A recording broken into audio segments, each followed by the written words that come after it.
Trump अपना मित्र बताते हैं, लेकिन सीज फायर मैंने कराया। इस प्रकार से देश के प्रधानमंत्री का न केवल अपमान किया, कोई नरेंद्र मोदी जी का व्यक्तिगत अपमान नहीं है, ये देश के प्रधानमंत्री का अपमान है। और एक बार नहीं 37 बार उन्होंने कहा कि मैंने सीज फायर कराया और इसका जवाब मोदी जी नहीं दे पाए। तो विदेश नीति उनकी तो पूरी तरह फेल, देश के आर्थिक नीति पूरी तरह फेल, पड़ोसी देशों के जो संबंध पहले थे, प्रगाढ़ संबंध थे, वो खत्म हो गया। उसका दोषी कोई है तो वर्तमान सरकार है।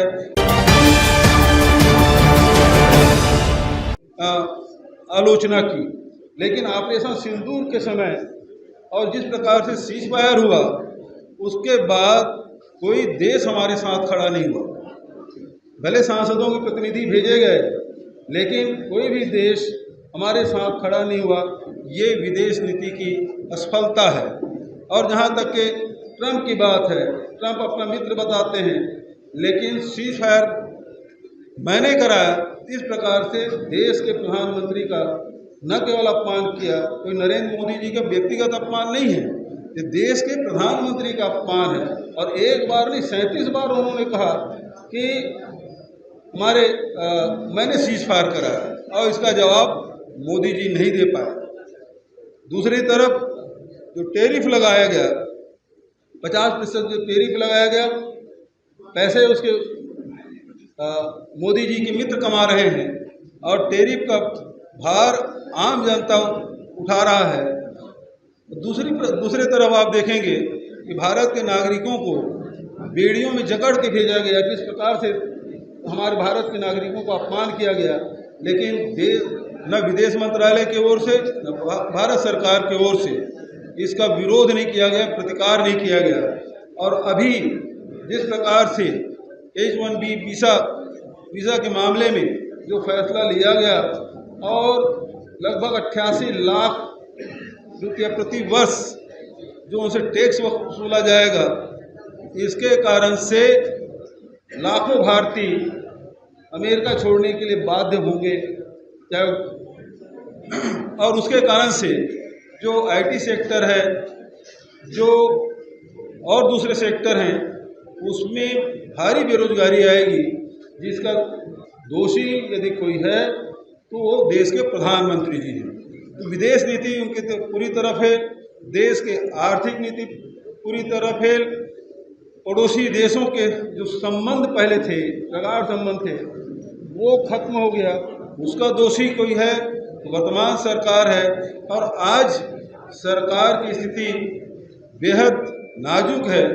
आज आप देखेंगे किस प्रकार से डबल इंजन की सरकार है, और डबल इंजन की सरकार है बेहद कमज़ोर हो गया है। इसका रिंग पिस्टन खराब हो गया है और धुआं फेंकने का काम कर रहा है। अब इसमें कोई जान नहीं बची, कोई ताकत नहीं है। अब बिहार के स्थिति में देखें, जहाँ 33% शुगर बिहार से सप्लाई किया जाता था, आज वो महज 3% रह गया है। यहाँ जो बेरोजगारी दर है वो सबसे ज़्यादा बढ़ा है।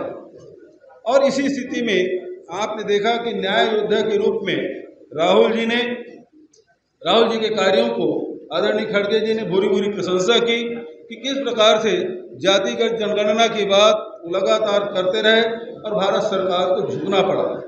लेकिन जातिगत जनगणना उसी प्रकार से होना चाहिए जिस प्रकार से विपक्षी दल चाहते हैं। राहुल गांधी जी जिन उद्देश्यों को लेकर जाति जनगणना की बात कर रहे हैं, उसके हिसाब से होना चाहिए, खाना पूर्ति नहीं होना चाहिए। SIR के मामले में भी जो कदम राहुल जी ने उठाया, जो कदम बिहार की जनता ने राहुल जी का साथ दिया और कहीं निर्वाचन आयोग को बेफूट में आना पड़ा, ये सारी बातें हैं। लेकिन एक बात और खड़गे जी ने जो बात कही है, जो हमारे प्रजातांत्रिक संस्थानें हैं जिसके माध्यम से प्रजातंत्र की जड़ें मजबूत होती है, वो सारे संस्थाएं कमज़ोर की जा रही है। चाहे वो कार्यपालिका हो, चाहे विधायिका हो, चाहे वो न्यायपालिका हो, चाहे ED और IT या CBI का उपयोग ये व्यक्तिगत दुश्मनी निकालने के लिए कर रहे हैं। राजनीतिक द्वेष के लिए कर रहे हैं, तो इससे निश्चित रूप से प्रजातंत्र कमजोर हुआ है। और सबसे बड़ा प्रजातंत्र को मजबूत करने वाला कोई संगठन है तो निर्वाचन आयोग है। और निर्वाचन आयोग आज उसकी भूमिका जो है भारत सरकार के प्रतिनिधि के रूप में या भारतीय जनता पार्टी के प्रतिनिधि के रूप में हो गया है। इस प्रकार प्रजातंत्र कमजोर हो रहा है। और ऐसे समय में ये आंदोलन की धरती, ये सामाजिक न्याय की धरती और बिहार की ऐतिहासिक धरती में CWC के आज बैठक हो रही है, ये अपने आप में ऐतिहासिक है। ये प्रारंभिक उद्बोधन में आदरणीय खड़गे जी ने की। सूर्या हॉस्टल, एक बार अपने बच्चे को जरूर भेजें। सीमांचल का सर्वश्रेष्ठ हॉस्टल, 4ठी कक्षा से 10वीं तक कोचिंग एवं ट्यूशन निःशुल्क, बेहतरीन और हर सुविधा से लबरेज। हमारा पता है दलन कटिहार। संपर्क करें 7903464641 पर। हमारा वीडियो अगर आपको अच्छा लगा हो तो आप हमारे वीडियो को लाइक करें, शेयर करें और हमारे चैनल को सब्सक्राइब जरूर करें।